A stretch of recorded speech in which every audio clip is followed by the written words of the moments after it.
we're group 5, and we was gonna do thrillers, and like for our treatment, we wrote a storyline of a man and his brother who are both detectives, and they figure out that there's a kill, and then they thought they find a suspect who killed him, but then that suspect get killed, and then later on he finds out it's his brother that killed both of the victims, and then he tries to kill. Then his brother tries to kill him.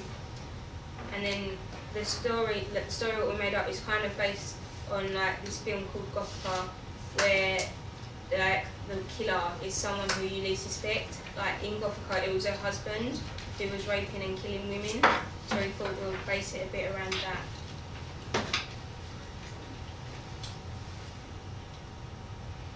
You want me to read? Psychological, how do you say? Thriller is a specific subgenre of wide range of thriller genre. Yeah, it often incorporates elements from mystery and drama.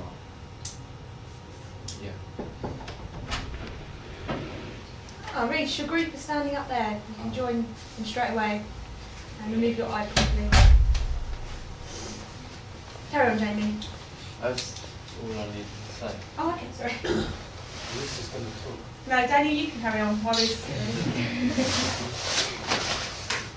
Yeah, the conventions we're going to use are lighting, sound effects, narrative setting, and mise en scene. So you're going to use the conventions. Well, How are they going to be used in terms of the genre of thriller? They're like it's fast-paced, like sound and editing with quick cuts. So like with lots of different camera angles. So it like shows the fast. It's so good if you get what I mean. Like I don't know how to explain it. Okay. And then obviously it was gonna have like music what will create tension throughout the film. So like it will give people an eerie feeling. Stuff like that. And then with the lighting we was going to use a lot of shadows and stuff like that, so it also adds to the eeriness effect, so like it like shows across the thriller. Okay.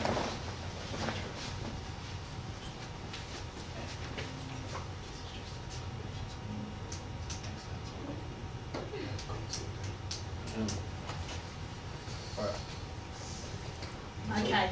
Okay. In comparison to the normal thriller film conventions, this is what we're going to use. For sound and editing, there's going to be a lot of quick cuts because it's obviously going to be tense, but there's going to be a lot of conversations, so there's going to be a lot of slow cuts, there's going to be a lot of over-the-shoulder shots and stuff like that. For lighting, we're going to use shadows heavily because it's going to be basically a metaphor of what our film is about. It's about deception and creepiness, basically. So the shadows are going to basically parallel that. For the narrative, we're going to, instead of having one point of view from the main character, we're going to have the main point of view and the killer kind of thing. We're going to have two stories on both of them points of view, so the audience can have their own assumption about the film. For the setting, it's going to be a very busy kind of city environment because that'll raise a question about who the killer can be, and then it'll make the audience think more about the film rather than having a set storyline where you know who the killer is and you know what's going to happen. And for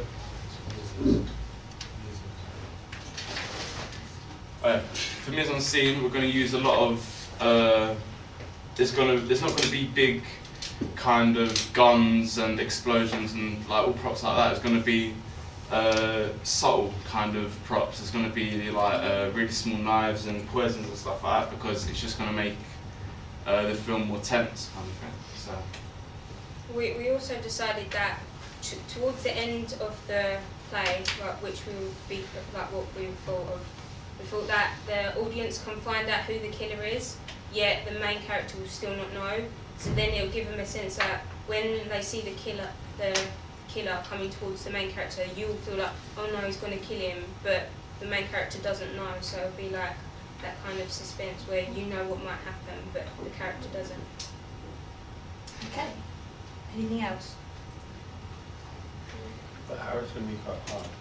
Oh yeah, we also, like, this is when Reece wasn't here, like, me, Daniel and Jamie discussed that it might be quite hard to do from where, right, we think that thrillers are quite hard to get the right characters to actually make things look scary and stuff like that.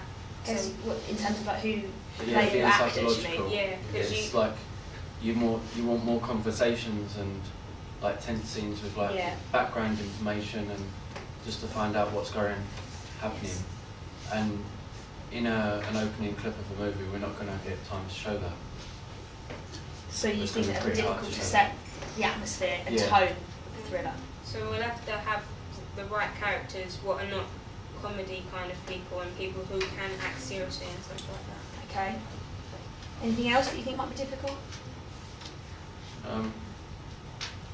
Basically, the editing, it's not going to be very interesting or extremely difficult to do. The editing won't be. No, the editing won't be difficult. Okay, that's interesting. I think more of the acting and the narrative would be the. Okay. Does anyone in the room feel differently about how the editing of a thriller will be? Yes, Tommy. I think it'll be harder because you're going to have quick cuts. Yes. So it's going to be a lot harder. What's also very difficult for you in your editing is the narrative, the storyline that you've got, having the killers, being two brothers. The thing that will be particularly difficult for you during the editing will be trying to tell the story from 2 points of view. To communicate that in the first 2 minutes to an audience clearly, so that you're not trying to imply that it's one person with 2 points of view, but two separate people, that will be quite a challenge in your editing. Please don't underestimate how difficult editing a thriller can be. Yeah, because what you're relying on is how the audience reacts. You're relying on the tension and the atmosphere that you create. Okay? I understand what you're saying, the quality of the actual shot needs to be very, very high, but the editing is going to be very demanding. Okay, before I carry on, what do we think in the room? Like, what people's initial thoughts or questions? I think it'll be good, but you really need to like make what you're doing definite and how you're going to do it. Did you hear that, Daniel? No, he thought we were going to shoot a whole movie. No. You might have missed that, Reece, and the group may not have told you. The first 2 minutes, the opening sequence. Vicky, can you just repeat that so that the whole of the group heard what you said? Thank you. I think it'll be good, the idea's good, but you need to properly nail down what you're going to do and the way you're going to do it. And I think from telling like the two different people's stories, maybe have a voiceover, say with like talking about what's happening, like my brother, and then change to a different person saying my brother blah blah blah. Or something. My brother, blah blah blah. Yes, Devon. Do you know you said like the brother's killing someone and then someone else kills someone? How are you going to show all of that in 2 minutes? Or are you? Yeah, I don't really know too much about that because We didn't have that to was pull just that far the initial yet. idea of how the whole film was meant to be set up. Yeah. You haven't Okay, got so a you- storyboard idea set up.